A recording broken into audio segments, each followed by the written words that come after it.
animalic, poopy undertone. Have you ever bought a fragrance either blindly or after testing and then later on conceded that it wasn't for you? I have, many times. I'll be showing you some of my failed blind buys that are in my collection right now, right after this.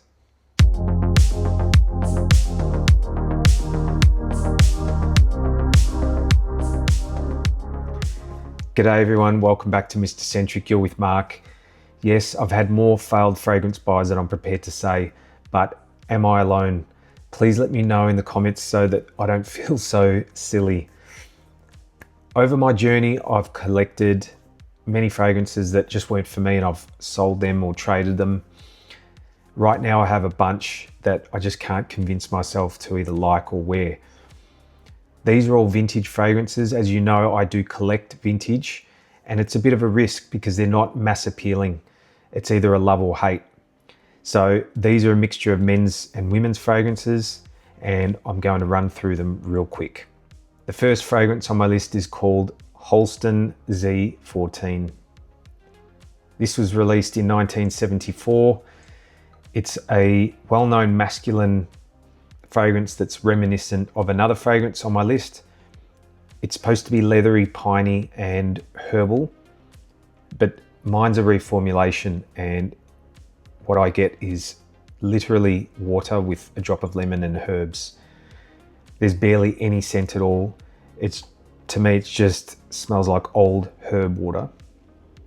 I do like the bottle and it's cheap, but absolutely terrible reformulation. The next fragrance on my list is called Taboo from Dana. I got this for under $10 after hearing some good things online. It was released in 1932 and it smells like it. Taboo for me is more like a stench. It's just really hard to pull off, I think, for both genders. The liquid to me looks radioactive and I think that it's a hard pass. The next fragrance on my list is called Pierre Cardin, and this is the EDT. Mine's a tester bottle. As you can see, it doesn't have a cap. Pierre Cardin was released in 1972. It's a typical barbershop fragrance, and it's got a slight ambery touch with obviously some citruses. For the age of this fragrance, it actually doesn't smell too bad. Why is it on this list? Because for me, it only lasts 20 minutes on my skin. So for that reason, I can't justify having it. The next fragrance on my list is called Opium for Women. This is an EDT and it was released in 1977. It's a spicy oriental fragrance that is highly sought after and still much loved. I'd heard some hype online and I found this on I think an eBay auction. So I thought I'd blind buy it, thinking that I might love it. Smelling from the bottle is one thing, but wearing on skin is another. To me, this one is very animalic and it just smells like an old grandma. So for me, as much as I love nostalgia, I couldn't wear this one ever. The next on my list of failed fragrance buys is Hermes Equipage.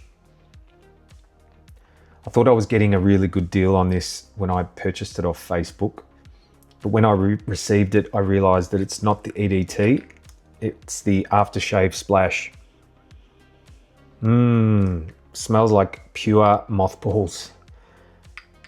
The oil concentration of this is quite low as well, so pretty much it's gone after a few minutes. Why anyone would want to smell like this after they shave is beyond me.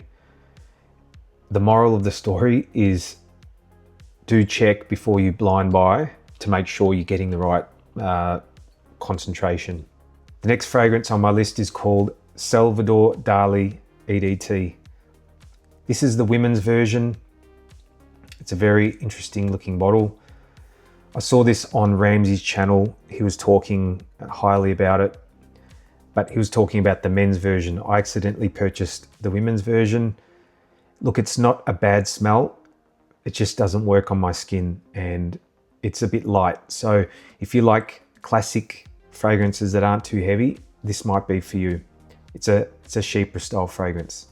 The next fragrance on my list is called Jovan Sex Appeal. Most people know Jovan for their Musk series, but have you ever heard of Sex Appeal? This was released in 1975, and boy, is it a strange fragrance.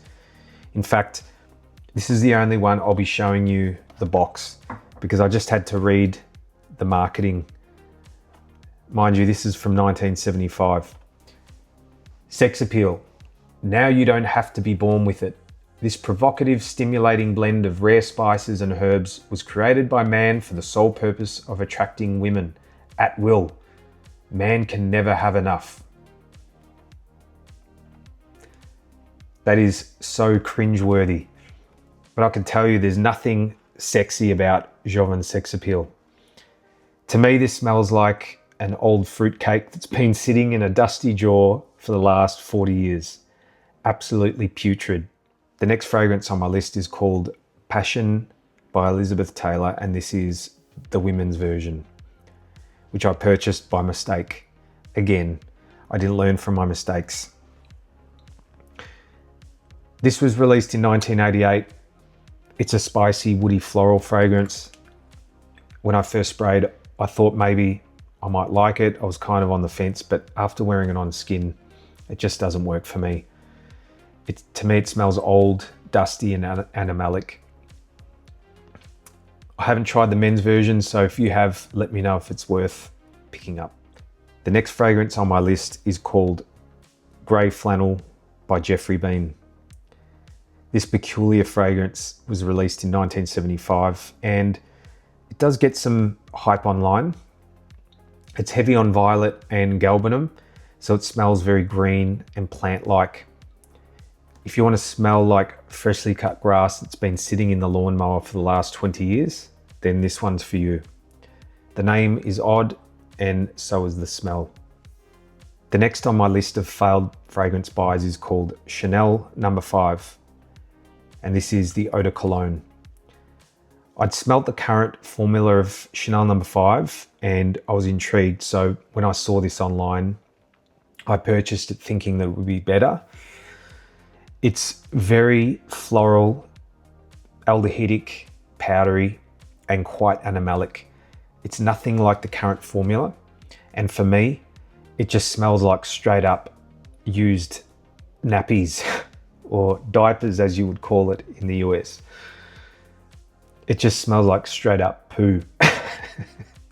The next on the list is from the House of Lalique and it's called Pearls de Lalique. This one is a unisex fragrance. Normally I like all the fragrances from Lalique. This one, not so much. It literally just smells like stale roses mixed in with dirt that you've blended up in the blender. If that sounds really interesting to you, then this could be the one for you. The next fragrance on my list is from the House of Rochas and it's called Rochas Femme. And this is a spicy, fruity Chypre that was marketed towards women, but men also wear this. It's quite hyped up in the community. And look, there's a ton of notes here. If you smell it from the cap, it actually doesn't smell too bad, but when I wear this on skin, I get a really poopy animalic undertone that's just suffocating. I respect the history, but I could never wear this. The next fragrance on my list is from the House of Polo and it's Polo Green.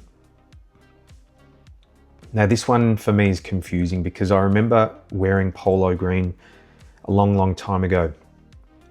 Polo Green was released in 1978 and it's a masculine, leathery, piney, herbal fragrance. Mine is 20 years old, so that would make it a vintage formulation. But what I get when I spray this is a sour, wet concrete smell. I'm not sure if that's what it's supposed to smell like because I can't remember what it used to smell like before. if you've got this in your collection, let me know what you get when you spray Polo Green, because for me, this is just not working. I want to love it, but just doesn't work for me. So guys, that was my list of failed fragrance buys. Have you actually tried any of these? Let me know your experience in the comments. If you've had an experience with other fragrances, let me know that in the comments as well. I'd love to hear it. If you like honest fragrance content, then please consider subscribing. And for now, take care and I'll see you in the next video. See you guys. Bye.